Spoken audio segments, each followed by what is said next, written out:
মন্টু কি হয়েছে তোমার? মা রান্না করছে আজকের মাংস। এই যে মশলা কষাচ্ছে, এদিকে ওদিকে মাছের ঝোল হচ্ছে বড় করে, আর এদিকে মশলা কষাচ্ছে মা।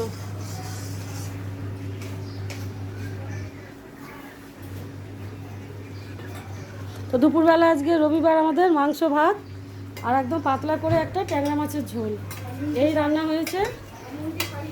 আর নুনটি এদিকে শাড়ি পরবে বলে ওই যে বায়না করছে, আর নুনটির মা শাড়ি পরিয়ে দিচ্ছে ওকে। ও শাড়ি পরবে বলে খালি বায়না করে। সুইটি যখন ছোটোবেলায় ছিল এরকম শাড়ি পরার জন্য খালি বায়না করতো, নিজে নিজে ওড়না দিয়ে গামছা দিয়ে শাড়ি পরতো। তো সেই সুইটি আজকের এই বড় হয়ে গেছে আর একটা শাড়ি পরা ধরেছে এইবারে, একটা বন্ধ হয়ে। এই যে মশলা কষাচ্ছে, মশলা কষতে টাইম লাগবে। আর এদিকে এই যে মাংস আনা হয়েছে অনেকটা, 1.5 কিলো প্রায়, এই মাংসটা রান্না হবে।